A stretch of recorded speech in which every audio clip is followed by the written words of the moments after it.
Hello, lovelies, and welcome to another episode. I am so excited for today's topic. I'm going to be talking about the reasons why couples might be experiencing low libido or low desire in their relationship.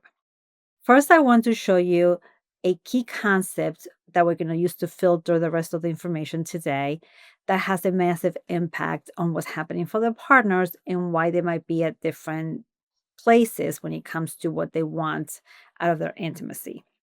And then I'm going to walk you through the five culprits of low desire. And then I'm going to give you some hack practices to help you rebuild the intimacy that you want. Okay, so let's dive in. The main thing that I want to point out is that there is a thing that's called desire discrepancy. Now, what that means is that the partners might have different sexual styles. Desire discrepancy has to do with the partners having opposite sexual styles. The female body has more of the responsive style, just follows with our chemistry and our biology. And the male body has more of the spontaneous style. It follows with how their biology works. Those styles impact how we experience desire, and that desire impacts how we want to show up intimately in our relationship, in our sex life. So, having that information handy will help us understand more what I'm going to describe about the culprits, why you might be experiencing low libido. And I'm also going to quickly make a connection here to sexual dysfunctions. Sometimes this impacts orgasmic disorder for women, meaning it creates that for women where women have a hard time reaching orgasm, and it impacts erectile dysfunction for men where you have the expectation of being ready to go, and the more that you observe that, and the more that you want that, potentially you hinder it, right? A watched erection doesn't pop, they say. So we want to make sure that we are mindful of those styles in our biology, in our intimacy, so that we don't create those disorders. Okay. Where we're having a hard time orgasming if we're women, and we might have a hard time getting erected if we are a guy. So keep that in mind because as it's going to influence how the culprits manifest in the relationship and then how we deal with them. All right. So we could filter the rest of the information through this lens so that we could catch if we're being true to our style and if we are creating funky business for us where we end up experiencing some kind of an air quotes disorder. All right. Okay. So having given that setup, I want to go into the culprits now. I'm going to list them, explain them, and also I'm going to tell you how to fix them. So here we go. The first one is exhaustion. Now, these just a little side note, these might be obvious, right? But I want to explain them in a way that you could connect the dots to why your intimacy might have taken a hit so that we increase the awareness. In and of themselves, of course, they make sense. You're like, oh, of course, sure, that's logical. That makes sense. Like, duh. But if we really connected to our intimacy, then we could be more proactive around changing the thing that's really obvious, but we don't do anything about. And then we have a better impact in our intimacy and in our closeness and our sex life satisfaction. So, exhaustion, if we are feeling really exhausted and we are drained, we have no energy, we might be in pain, achy, our body's like dragging. How can we possibly expect for us to be able to get aroused? We just don't have literally the energy for the arousal, for the rising, right, of whatever energies are necessary to feel that desire, that chemistry, that desire in the chemistry, and to feel the emotions that come along with that, and for our body to actually activate, to actually get aroused, literally, physically, to reach our goal of having the pleasure and having that deeper connection. And so that is true for both styles, especially true for the female body, for the woman, because our biology is already kind of air quotes sluggish, if you may. It's already kind of needs a ramp up. It already needs a build up for it to reach heights so that it could orgasm properly and derive all the pleasure.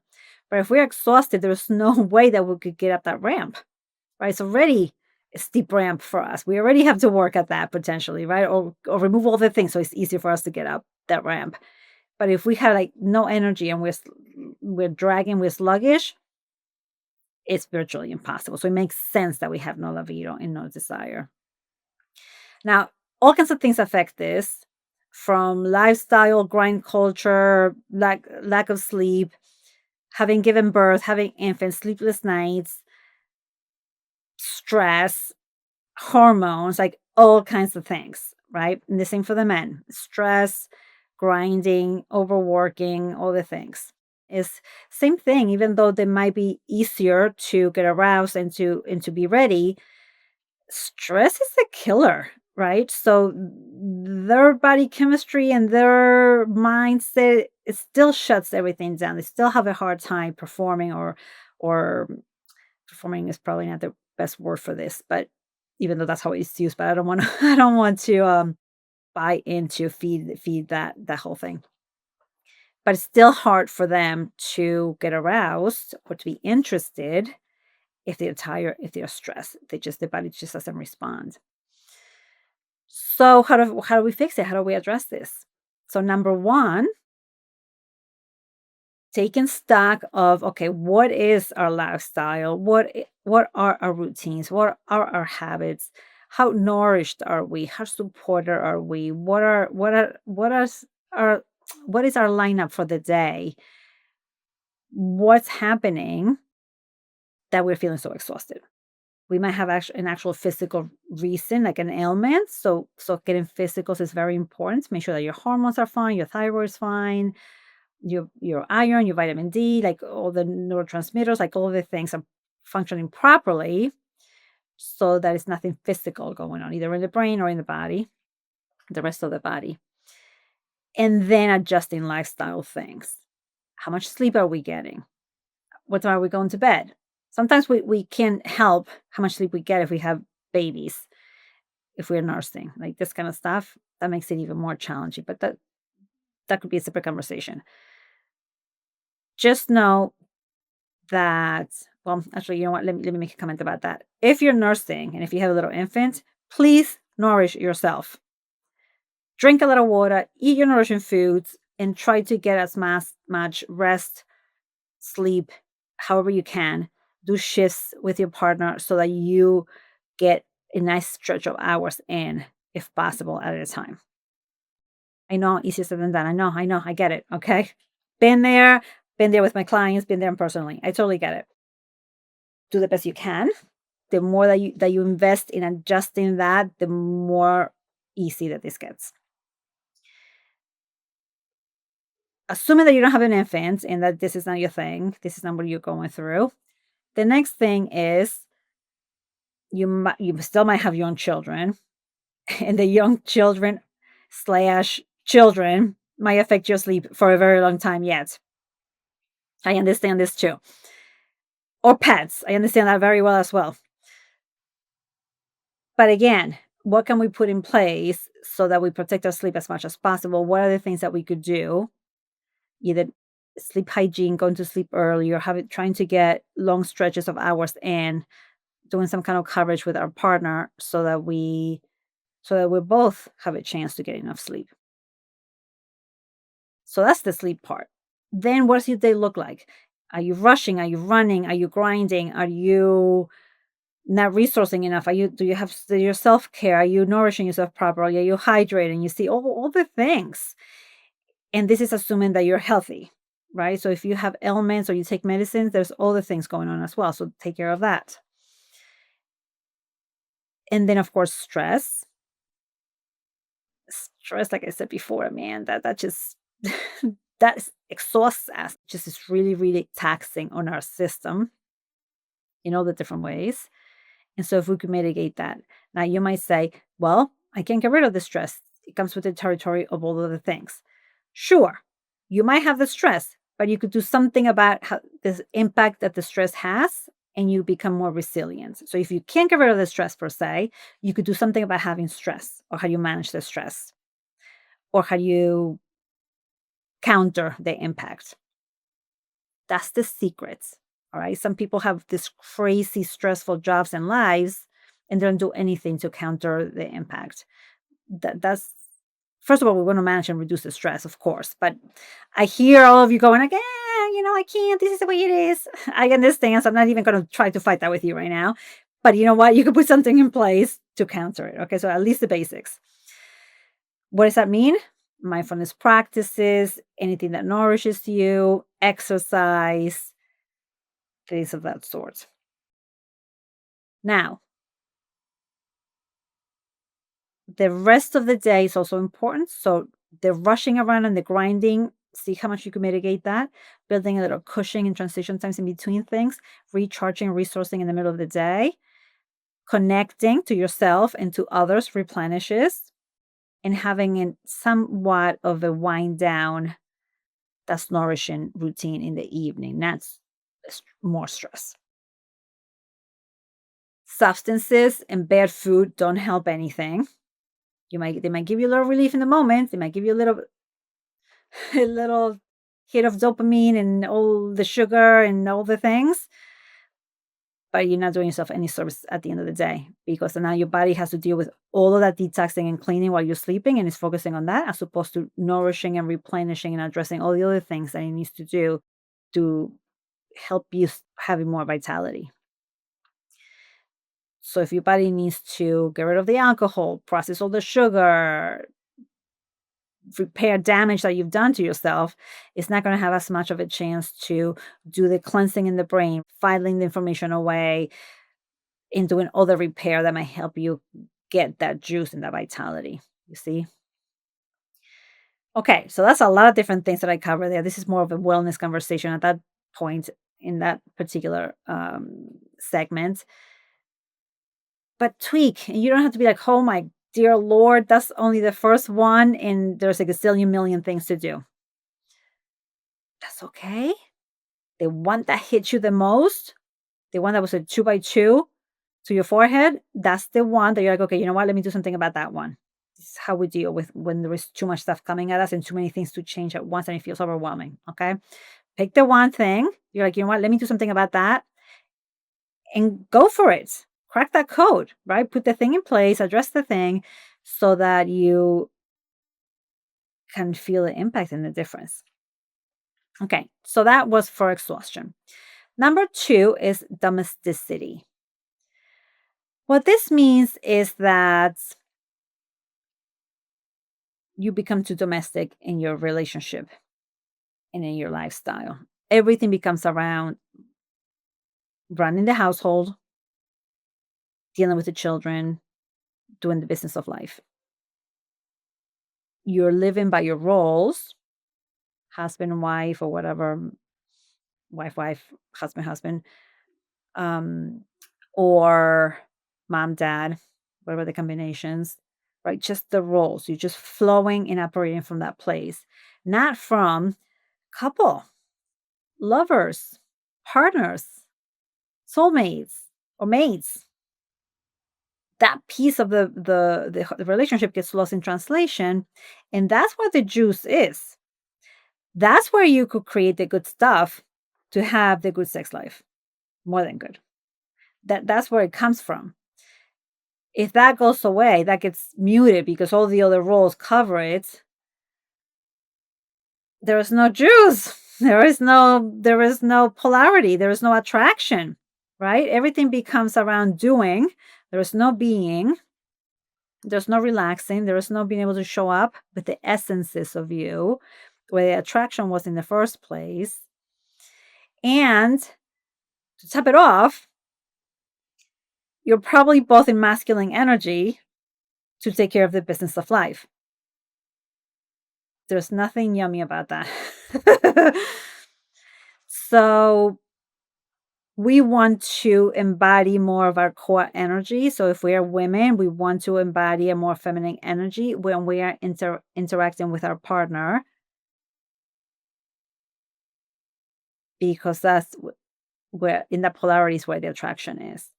If you're same gender, one of you needs to polarize to the other energy. So usually, like I said, most of us are both partners are usually in masculine. So one of the partners, regardless if you're female or not, and regardless of what gender your partner is, one of you needs to go feminine.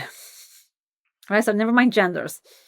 So if both are being in masculine, leading with masculine energy and doing all the masculine things, all of the doing, one of you needs to, when you're trying to be sexy and interact with each other and build that coupley part, needs to go feminine, more feminine energy. Now, quick little side note about what that means. The masculine energy is, like I said, is the doing, the logical, the planning, the organizing, the orchestrating, the making things happen. The feminine energy is the emotions, the fun, the playfulness, the feelings, the intuition, the creative, the nourishing, the nurturing. You see the difference? This part goes away when we're all in the doing, discipline, making things happen, taking care of business, right? And we're all in this place most of the time.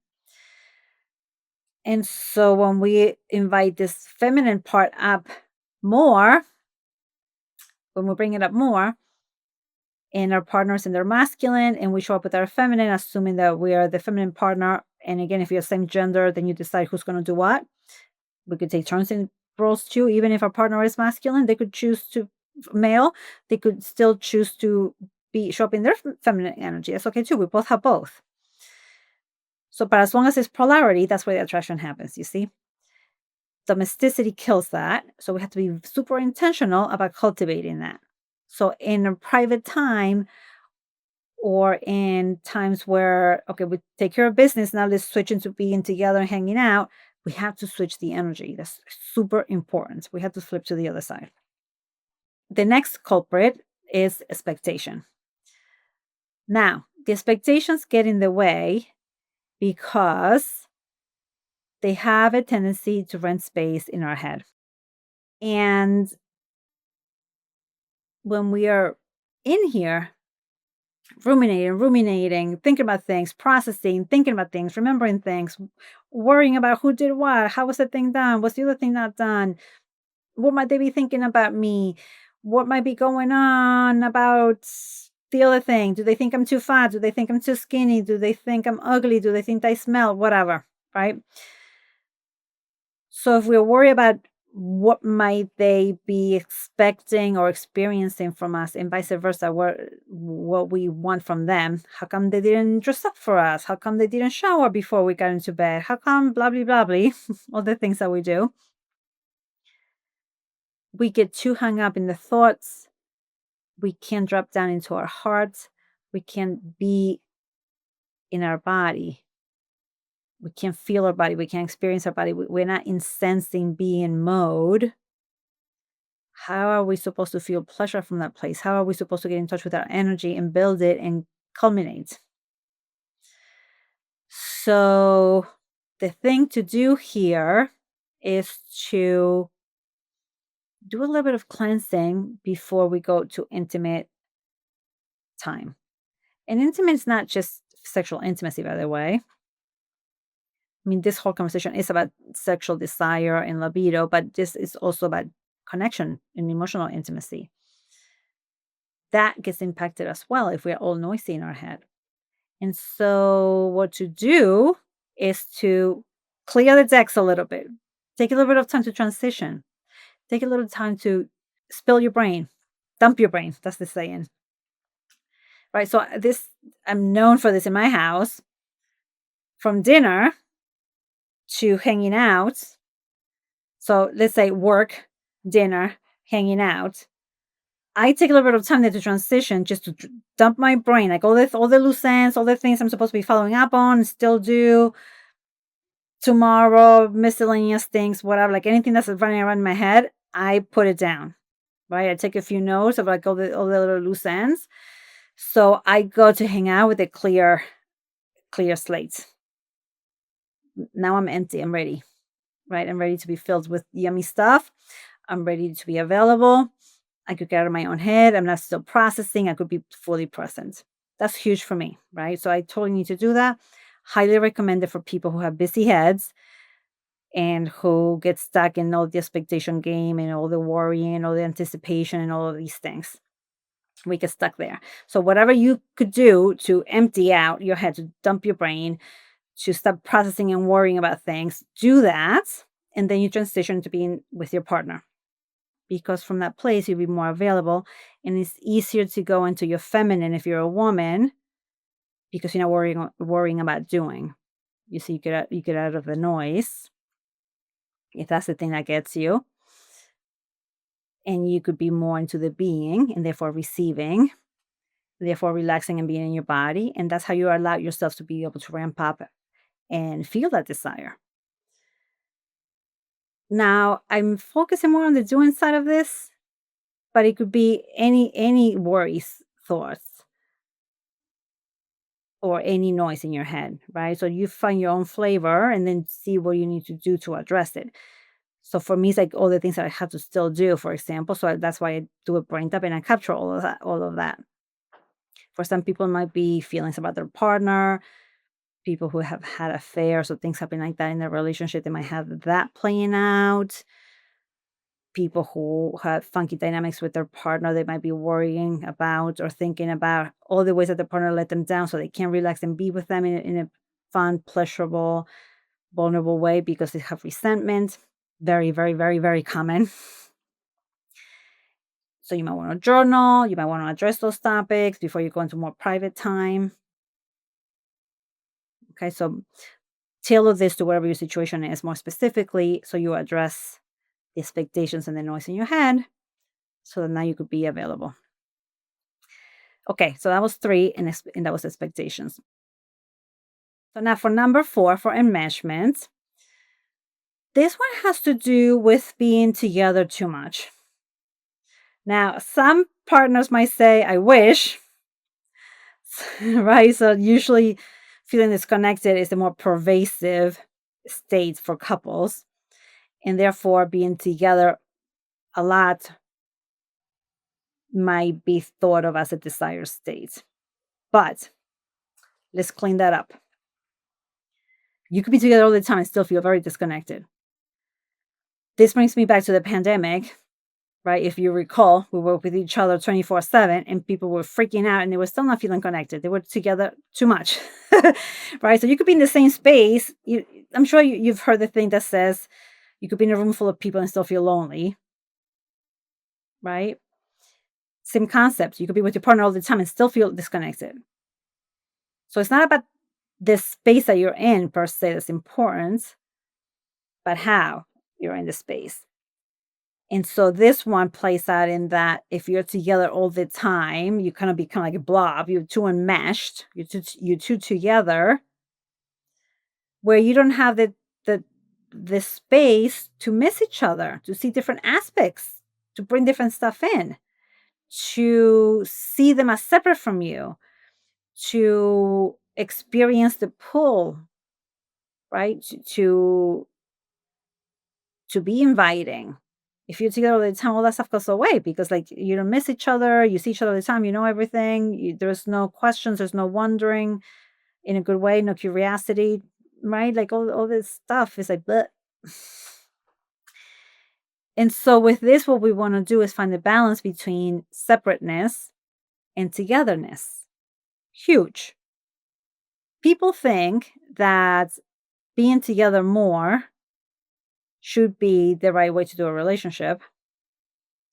And that if partners want time by themselves, that they don't care about the relationship, they don't care about the partner, right? These are some usual thoughts that people have. So on one hand, we know that we need individual time and that we need our own space and our own things logically. But a lot of times, one of the partners, even though they understand that logically, at the end of the day, they still want more closeness and more togetherness. That partner is always disappointed that the other partner is not around enough. And the other partner feels the pressure to be around more and they don't want to. And they're made to feel to be the bad guy.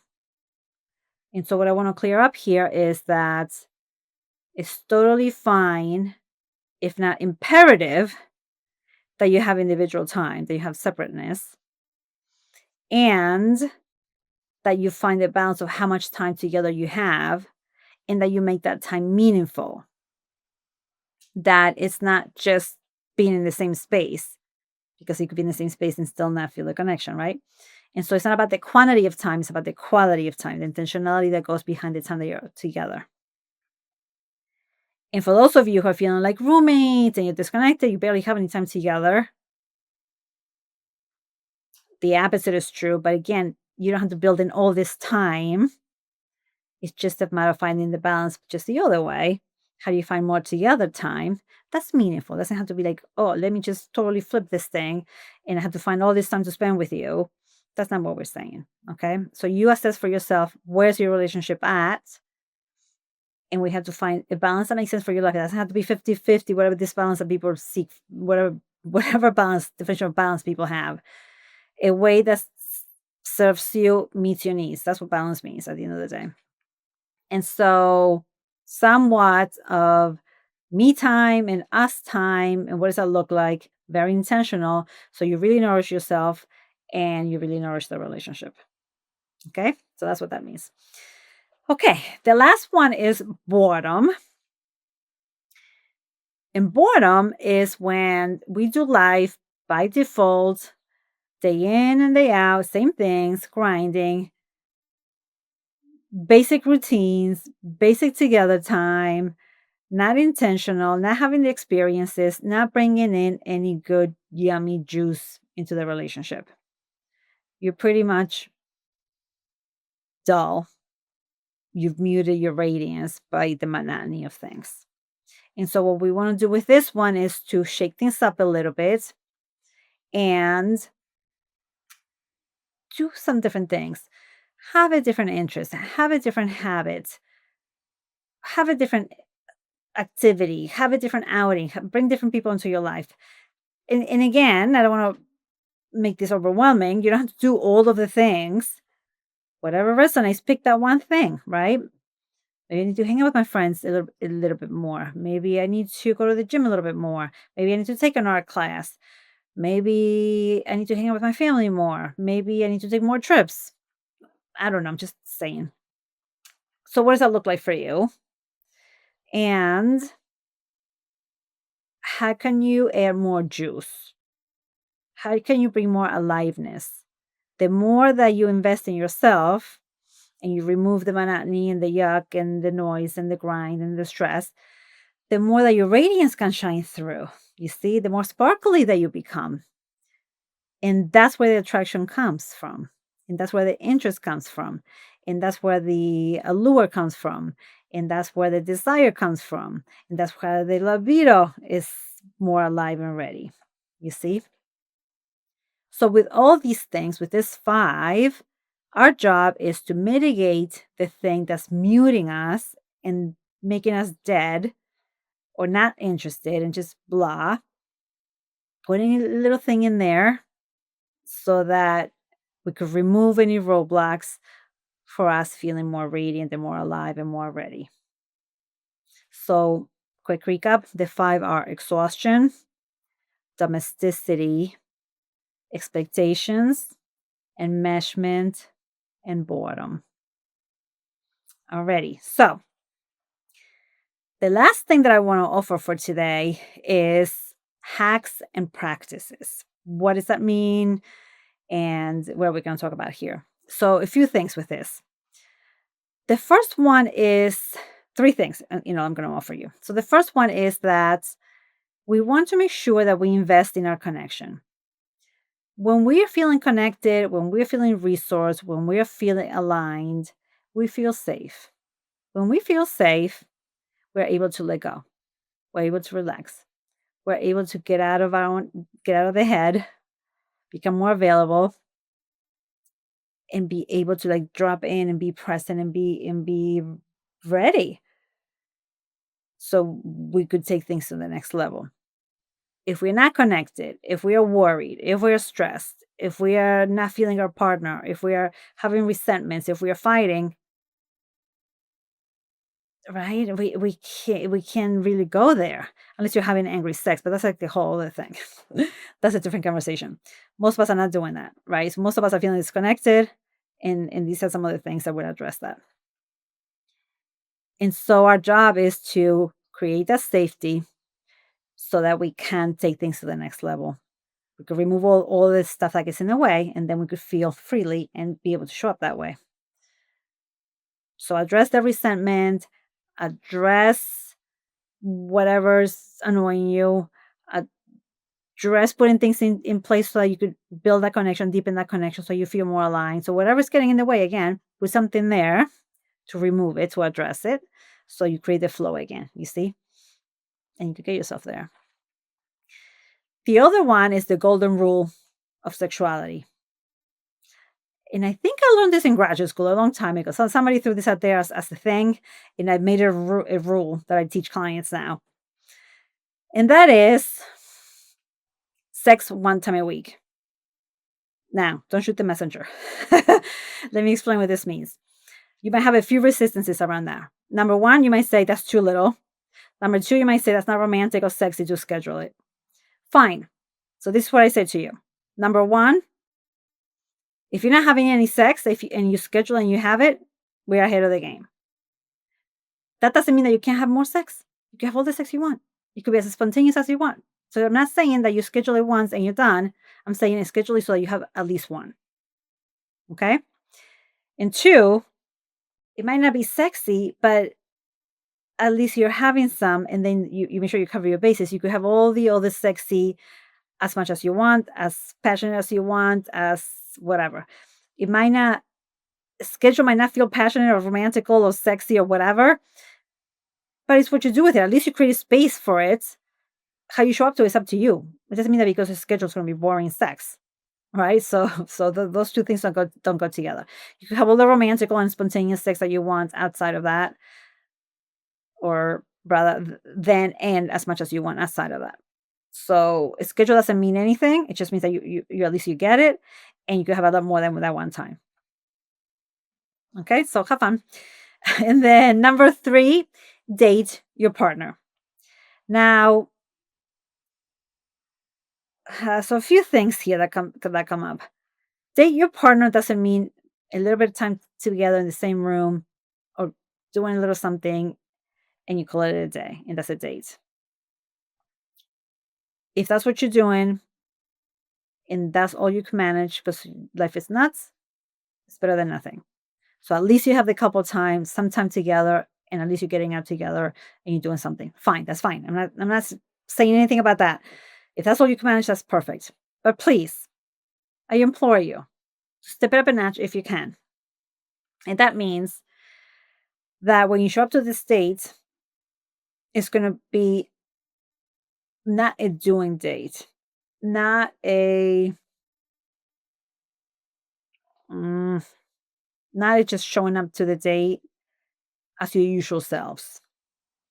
It's going to mean that you show up to this date with your core energy, not with the roles, not with all the to dos, not with talking about the children or catching up on the gossip, right? You're going to use this time to have more meaningful interactions, deeper connections, talk about the relationship, not necessarily what's wrong with it and fixing things, but like checking in with each other and being with each other. Talking about dreams, desires, future alignment, values, things that are touching your heart, just showing up with a different side of you, with the part of you that doesn't get to show up throughout the day because you're in the doing mode and taking care of business life mode. You're going to show up as if you were on a date, as if you just met this person, right? You don't show up to dates when you start dating with all of the noise of life, usually. Usually. If you do that, you're probably not doing very well dating. Just a little side note there. Right? But so you're going to treat going out with your partner date night like really like a date. You're going to show up in date with date energy, in date mode. So take yourself out, bring that yummy, sexy energy, show up with your essence, take a little care, show up with the wooing, show up with the feminine energy, show up with all the things, so that the spark has a chance to spark and reignite and rekindle and have the good conversations. How often do you get to have these? How often do you get to have this time together like this, right? So milk it. That's one aspect of it. The other aspect of it is to invest in having fun, good dates, not just showing up somewhere and having these conversations or this bringing this energy, which is good enough in and of itself. But the more that you invest into this, the more you get out of it, right? You could have experiences, you could have adventure, you could have fun, you could just tap into all kinds of other things and bring all that good, yummy energy. For more on that, we have a Date Your Partner protocol that you could download. It's one page that walks you through the whole process of how to date your partner properly so you get all the good, yummy stuff that I'm talking about. We're going to put a link for that in the description so that you could download it and get hooked up with this. Okay, my loves, those are the 3 hacks. Connecting better, sex 1 time a week at least, and date your partner properly. All right. So thank you so much for being here. I would love to know what of this resonated the most. What are you going to do next? Take an action, make it real, go for it, have all the fun, and hopefully you could crack the code on having more libido and having more desire in your relationship and really enjoying the sex life that you desire and that you want to have with your partner. Thank you so much for watching. I will see you at the next one. Bye.